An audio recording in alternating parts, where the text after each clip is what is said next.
This is Movers and Shakers, where we interview the upcoming generation of Make It Happen multifamily investors to share their story. Welcome to the Movers and Shakers podcast. My name is Gino Barbaro, co-founder of Jake Gino, multifamily investor, educator, father, mentor, and I am joined by my co-host who's looking good today, my brosif Joshua Ryan Rusin, community director, Jake Gino. Josh, how you doing today? Gino, doing well, man. Excited. I had a trip to Nashville yesterday, and in the 3-hour commute each way, listened to a lot of Jim Rohn, Zig Ziglar, Les Brown, little Earl Nightingale. So getting back to the basics, right? Working on my mindset, and it was a reminder of how those simple principles can have such a profound impact on your life. So coming off excited about that. Gino, what's going on in your world over there in St. Augustine? Josh, I got to ask you a question. Who do you like out of all those the most? Who do you like? You like Jim, Zig? Who do you like the most? Les? Jim Rohn, my absolute favorite. So his book, 12 Pillars, was my first self-development book I ever read. And it had such an impact. He's able to state stuff so eloquently and so simply that even a child could understand it. But the principles are so important and really just the foundation of living life to the fullest. I like Zig. I think Jim Rohn, when you're a little bit more advanced, you have a little bit more personal development. I think it's like, I don't want to say watered down, but it's like basic stuff. You know what I mean? Like, self-education, formal education. If you listen to Zig, he actually has a lot of great sales advice, and he's just an easy person to listen to. His storytelling is amazing, and he's just an awesome guy. They're both really great. I'm not saying one is better than the other, but I think Zig Ziglar, for anyone looking out there for sales, really, and to pivot to our guest today, if you're looking to try to sell a broker, I think you're better off going to listen to Zig Ziglar, and he'll teach you how to sell. I mean, it's just amazing. He's got so many techniques, and he's just flawless when he speaks. Wow, love it. Speaking of today's guest, we have Tyler Chesser. So he's the founder and president of the Chesser Companies, a commercial real estate firm that focuses on real estate investment, brokerage, and coaching for real estate investors. He's an experienced multifamily real estate investor and has experienced the success and failures of building a real estate portfolio. Tyler is also the co-founder of CF Capital LLC, a real estate syndication firm, which focuses on acquiring and repositioning multifamily assets in the Southeast United States and provides institutional quality services to its residents and outsized returns to its investment partners. Welcome to the show, Tyler. How you doing today? Thank you, gentlemen. Hey, I wanted to, I got to talk about what we were just talking about, Earl Nightingale. I got to throw in, my hat in the ring for Earl Nightingale. I was just listening to The Strangest Secret in the World. If your listeners haven't heard that, it's a 30-minute audio. It's a game changer as well. Earl is the man. They're, three great guys there, but you got to develop your mindset. You got to develop your skills, but it's great to be on the show with you guys. Very excited to have you here. All right. So you got a lot going on in your bio here, and you're young as well. Tyler, for the listeners, how old are you? 30. 30 and making it happen. Okay. So let's talk about your journey to real estate, why real estate, how you got to where you are. Let's start unpacking it. Yeah, absolutely. So I went to college for marketing because when I was in college, I was actually doing sales for Sears, believe it or not. I was in retail. I was selling TVs, and I only did it just because I heard it was a good way to make money. And when I was doing it, I started to learn about branding. I learned why people were more drawn to a Sony television or a Samsung television than, others. And I was very intrigued by that. So I started to dig into branding. And ultimately, my dream job became, hey, I want to be the brand manager of Nike, because as a kid, I was so obsessed with Nike and, why were a Nike shoes so much more expensive than, some shoe that didn't have the swoosh on it? So I went to school for marketing because I was fascinated with the psychological aspects behind business. Ended up getting into marketing in the corporate realm and was, kind of growing there. I was doing international marketing for a Fortune 500 company. And as I got into that practice, it was great because I was scratching my itch in terms of my interest of that profession. But then I learned about some of the corporate aspects of, the political side of things. And it started to kind of wear on me, and I started to get really irritated with it. So I started to look at, well, what are my other options here? And it was kind of a trying time. My early 20s, I was trying to figure out, well, wait a minute. Everything that's been told to me was go to school, get good grades, get a good job. And I felt like I did that, but I also felt like kind of depressed, thinking like, wow, I have to do this for, 40, 50 more years and kind of go through this thing where I really just got to kiss ass to get where I wanted to go. And I didn't want to do that. And All right. so, yeah, go ahead. No. So to be in your early to mid 20s and have the grind start to wear on you, your people that doesn't normally hit till their 40s to 50s before it's Right. too late. What caused that, we'll call it burnout or to look elsewhere? And, where did you start looking from there? I mean, I was always a little bit of a rebellious person growing up. Not crazy rebellious, but I just wasn't willing to accept it. And I looked around and I'm like, this can't be the only answer. Because most people said, well, it just is what it is. Your college days, your high school days are the best days of your life. And, that's passed you up now. So you just have to accept this. But I just started to get like, you know what, I'm not going to accept that. And I looked around and I said, you know what, there's got to be another answer. I did not know what that answer was. And so when I was in college, I actually almost did this internship with Northwestern Mutual, which many of your listeners may be familiar with. They actually have a great internship. But one of the exercises they had me do was write out my top 150. What is my circle of influence? Like, who do I know, or who's my 1 to 2 degree separation, within my network? And I did that, but I went and revisited that list as I was trying to make this decision of like, what else could I do? And I just started making calls like, hey, you mind having lunch with me? Like, here's what I'm going through. And I ultimately kind of ran into some folks who are involved in real estate. And so that's kind of how I really got my foot in the door. Gotcha. Okay. So you find real estate. What capacity were they in? What intrigued you about it? And where did you go from there? Yeah. So the person that really kind of got me intrigued was a commercial real estate broker. And, we just kind of talked about that side of the business. And, with that said, what I did was I got my license and I went ahead and started to be involved in real estate on the selling side on the side. I was actually doing it nights and weekends, like going after to get my license, learning. I actually hired a coach at that time. I was kind of started to read books. I was, actually it was interesting because when I graduated college, I felt like I had kind of retired from, reading and learning and all that stuff. But then I was like, wait a minute. Once I read Think and Grow Rich, I was like, wow, there's so much more here. And it just became this snowball that I was addicted to. And so that's kind of how I got started, was on the selling side. And then of course I read, Rich Dad, Poor Dad. I said, wow, I can actually put my money to work in other ways that can leverage my time. It can leverage my resources. And so that's how I got involved in investing, which happened, a couple of years after that. So what side do you like better? Do you like the selling side or the investing side? Well, I'll tell you what, I mean, when I got started on the investing side, I definitely like the selling side a lot better because it was hard, man. I had some sleepless nights for sure. I made a ton of mistakes. I lost a lot of money. But I think overall it just depends. In both sides, I'm building long-term relationships. I'm focused on long-term results. So nothing really comes quickly. I mean, it depends. I mean, there's days where I definitely appreciate the selling side more. There's days where I appreciate the investing side more because it is all about building wealth. It's about, delivering value. So I don't know. It's a little bit, I'm trying to not scoot around your answer, but it just depends on the day. I was going to say he sounds like a politician, Josh. He's scooting and scatting. And so let me drill down deeper. What do you think? Because I don't really think we can say there's any mistakes or anything big. Because looking back, you didn't know what you didn't know.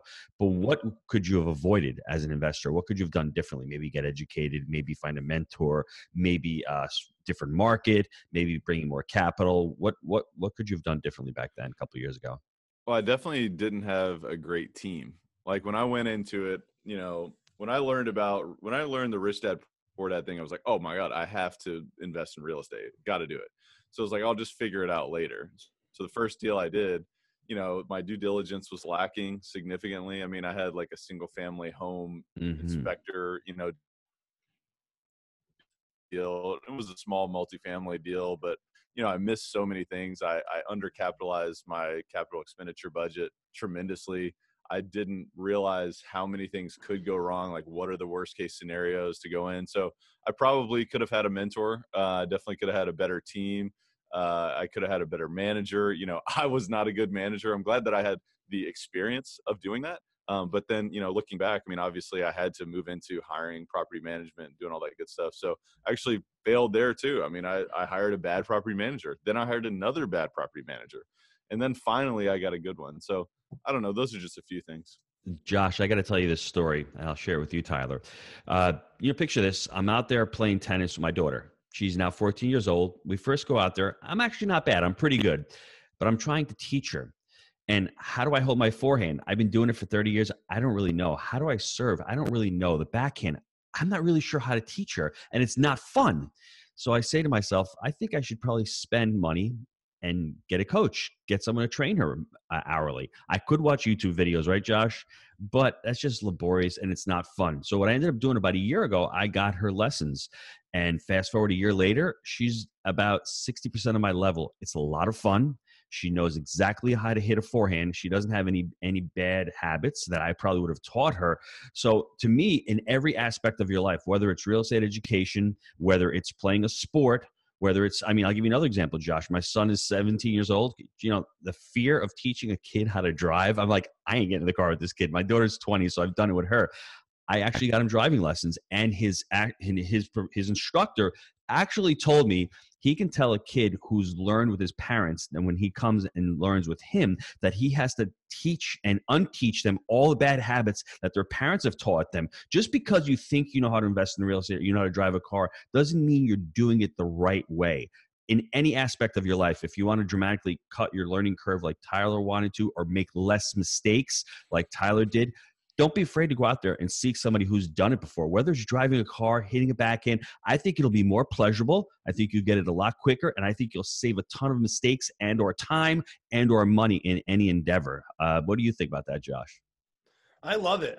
That's definitely applicable. You look at the people that are the highest level in any industry. So you look at basketball, right? They all have coaches, any kind of sports, even the highest level CEOs all have coaches. And like Tyler mentioned, he was like, after college, I thought my educational career was done. That's a sad thought, to think that after that, nobody's learning a day in their life.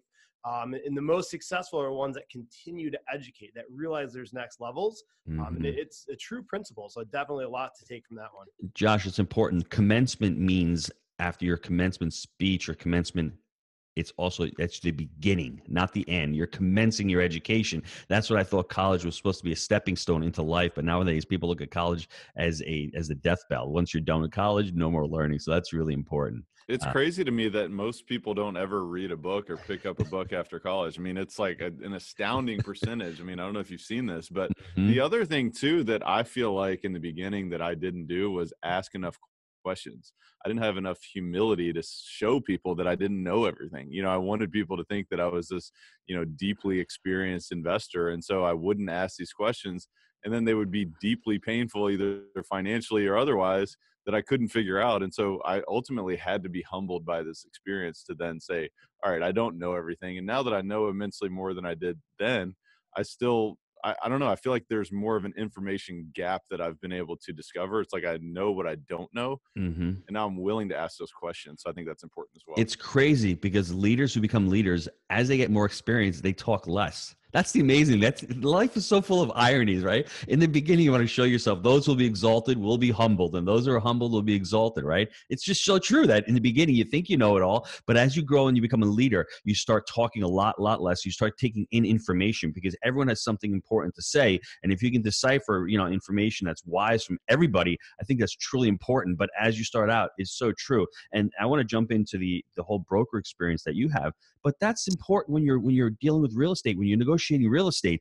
Just be quiet. Let the other side speak. Find the value. You're trying to buy a property from somebody. Why are they trying to sell it? Don't think it's just because it's only a high price. Maybe they're going into a 1031 buying another property. Maybe they're just burned out. Maybe they hate multifamily real estate. Maybe they're in a partnership that they can't stand. So that's I'm glad you said that. Let's segue into that. As a broker, what do you see buyers and sellers? What are the big mistakes you see them committing? I don't know. I think the biggest thing, you're talking about negotiation. Like I always advise my clients, we don't want to start the negotiation. I want to hear what is the offer from the other side of the table first, because if we get started, we could be either leaving a ton of money on the table or putting way too much money on the table. That's one thing. And it comes with all the terms. We're not just talking price. So I always want to know more. I want to ask more questions. I want to hear more than rather me, just talk too much. So I think that's one of the big things people need to be advised on. But I think the other thing too is just having an understanding of where we are in the marketplace. I mean, I get a lot of people will reach out and say, "Hey, man, I haven't heard from you in a little bit. Where's the deals?" I mean, honestly, guys, like at the end of the day, right now, the marketplace is extremely tight. You have to be very patient. You do want to be diligent, of course, but if you over prod your broker, they're going to get a little bit irritated with you, especially right now. There's not deals falling from the trees left and right. So while being patient, obviously you want to be diligent, but don't overdo it. I think that's one of the big things right now. So how do you build that relationship with the broker? Give me some tips on, what can Gino or Josh say to start the relationship with Tyler?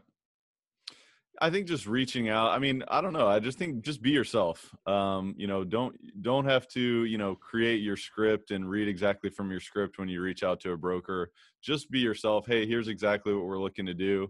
I don't want to take up too much of your time. Is it okay if I follow up with you on this type of a basis, just to stay top of mind?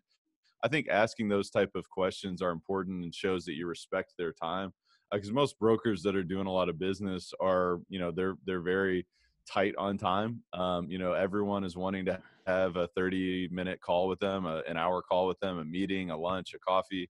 So just having that perspective is really important, and just realizing, hey, I just want to stay on top of your mind, and I just want to remind you, here's what I'm looking for. Here's how I can add value for you. Obviously, I'm a closer. That goes without saying. Show that you are a closer. Do what you say you're going to do. But just realizing that time is definitely a scarcity in this side of the business. So that's really important. So that's important, Josh. Let me recap those few bullet points. Number one, never offer first.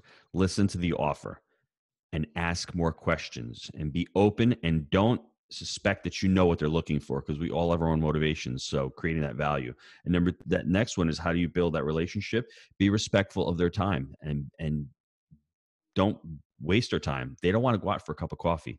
They want to go out and look at deals. So that's the most important thing.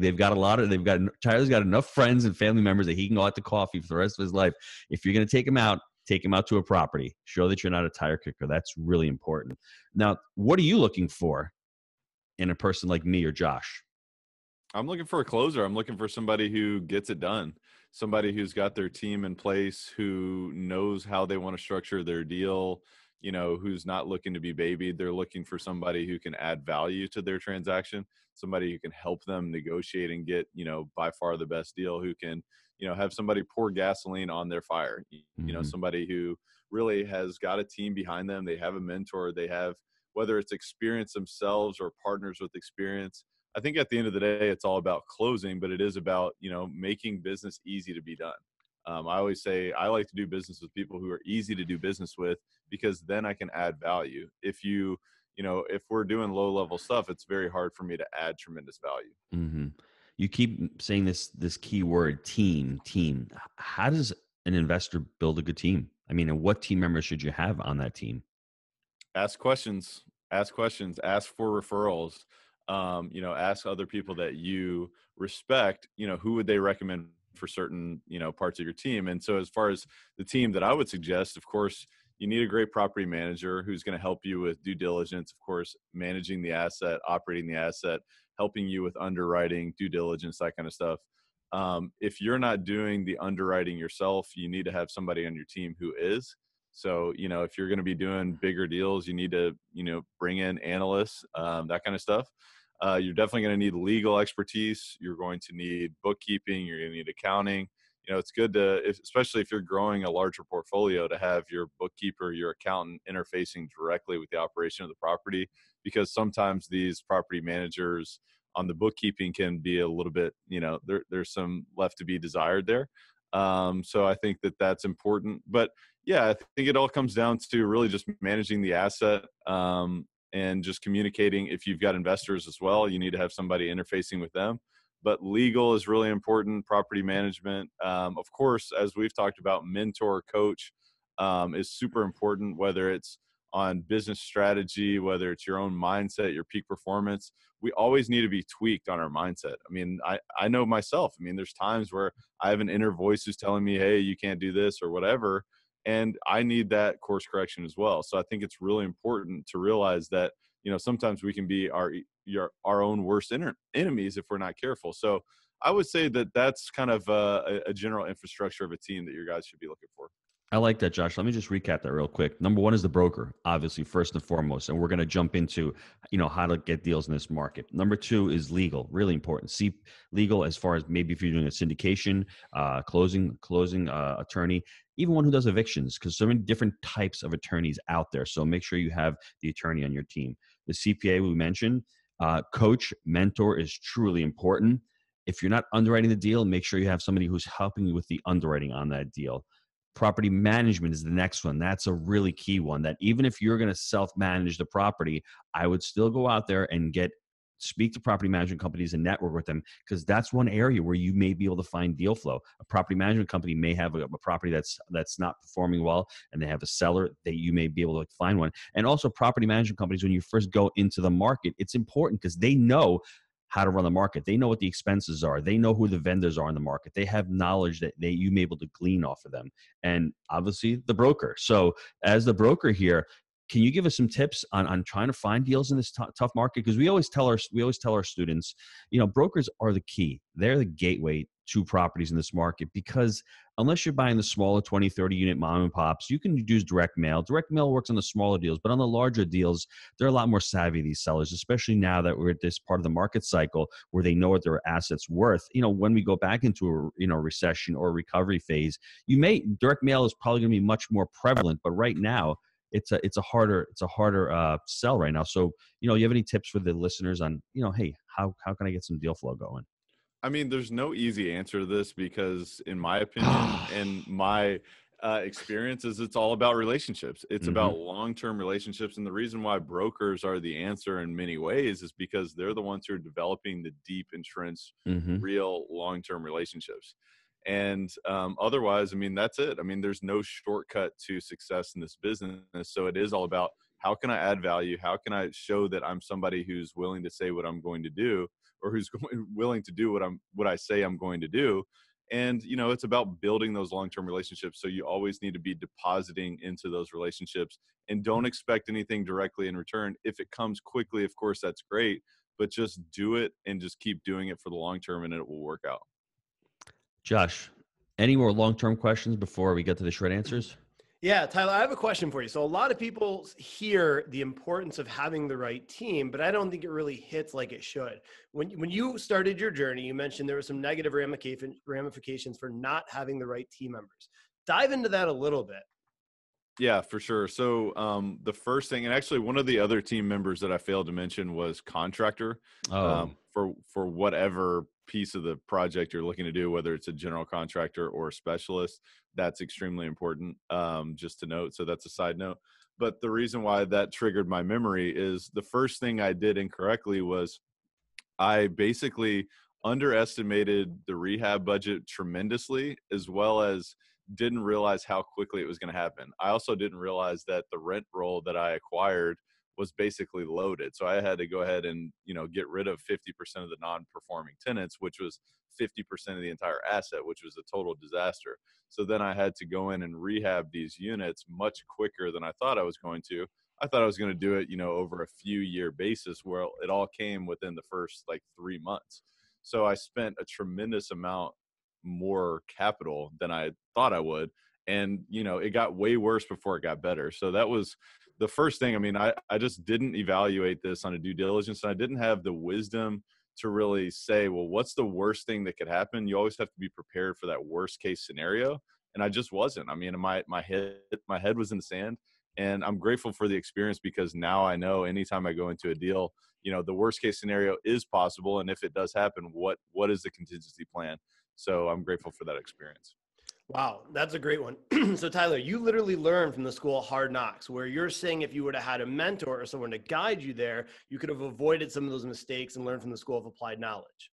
100%. It was all about wisdom. I just did not have the wisdom. I didn't know what I didn't know. Wow, I like that. Let's take a quick time out to hear from our sponsors. Gino, I know a lot of our listeners are wanting to take their multifamily investing business to the next level. I know that you've been hard at work helping Jake and Gino students do just that using our framework. Can you explain to the listeners how they can get our help? Guys, we've been hard at work growing our community of like-minded investors, and the results of our members has been nothing short of incredible. We're looking to grow this amazing group. What we're looking for is those who want to follow our proprietary framework that we've created. Buy right, manage right, and finance right. Leverage our connections, education, and mentorship as ways to take your business to the next level. So if you're interested in finding out more about how you can become a part of our amazing community, apply to work with us at jakeandgino.com/apply. All right, Tyler, I got some short answer questions here for you. What's your best habit for success and why?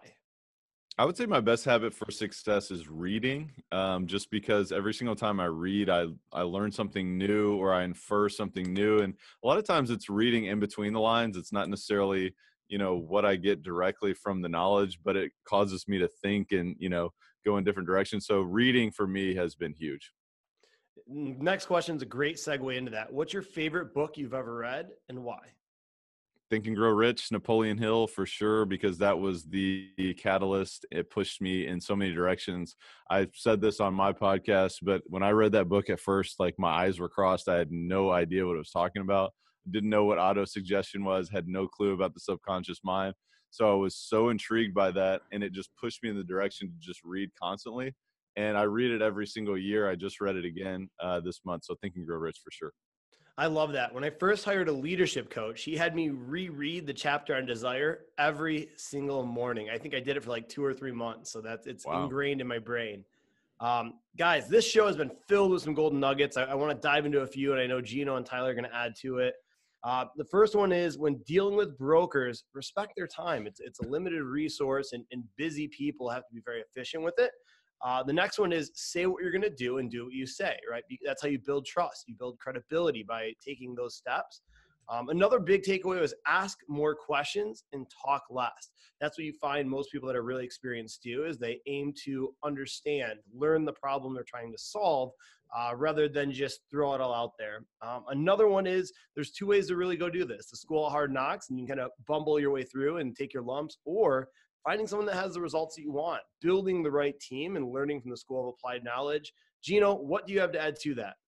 Well, I just want to bring my son in here for a second. You know, my son, Michael, Josh, he's 17 years old. He's a senior in high school. And I'm amazed at what he's learned over the last 6 months, just being around the Jake and Gino community. And he's taking a speech class, Josh, in dual enrolled college. I'm like, dude, I was like 40 years old before I started speaking in front of people. So it resonates what Tyler's been saying to me about teamwork, right? About building a team. And for him, he's only 17, but I look at that. He's using the Jake and Gino community. He's using his dad. He's using his uncle to learn all of this stuff and all this material. I mean, how many 17-year-olds know what amortization table is and interest only and ballooning payments?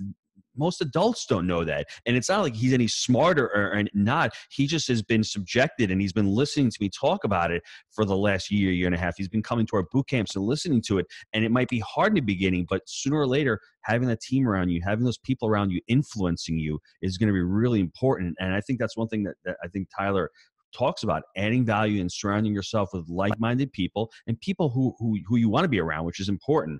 Adding value is what Tyler's been talking about the entire time. Whether you're an investor, whether you're underwriting the deal, whether you're a team member, whether you're the broker, whether you're the buyer, you have to see where you fit in the puzzle, where you add value. That's the beautiful thing about multifamily. There's so many different facets to it, about getting into it. I thought in the beginning, Jake and I, we get in ourselves, we buy our deals, and that's that. But that's not the only way you have to get into it, or you can get into it. You can get into it so many different ways and options to do that. So I think just by not getting educated, by us not knowing that and starting Jake and Gino, we're like, wow, multifamily is really awesome. There's so many different ways. It's a business. You can figure it out. So those are the big takeaways that I had. Josh, Tyler, you want to add anything to that? No, I really appreciate you guys having me on. I mean, I think the big thing, like I'm so obsessed with this, and I was not obsessed with this before I got into real estate, was personal growth, personal development. You always have to realize, how can I handle the stress? How can I optimize my own learning? How can I cultivate the appropriate identity? That's what it's all about. It is about building your team, but it's also about becoming the best version of yourself. And I think if you do that, the results follow. And that's what I'm so obsessed with. Love that. Tyler, how can the listeners get a hold of you? Yeah, you can find me, anywhere on social media at the Tyler Chesser. Of course, I encourage your listeners to check out Elevate Podcast, which is available on any podcast platform. Gino was a great guest on our show, as well as Jake. And, you can reach me there, of course, tylerchesser.com or coachwithtyler.com. And Josh, please do me a favor. Tyler does not want to go out for a cup of coffee, but he'd love to show you a couple of deals. And you know what? If you pick up the phone and you ask him about, hey, how's the property? How's the market looking? He would definitely love to do that. But please, no coffee. Right, Tyler? You know what? Bring me the coffee, but let's spend 5 or 10 minutes. I'll do that. I'm good. I love that. Well, listen, I want to thank Tyler for being an amazing guest on the show and sharing his movers and shakers story. If you want to be the next movers and shakers guest, email me, josh@jakeandgino.com. And until next time, let's make it a movers and shakers week. See you, everybody.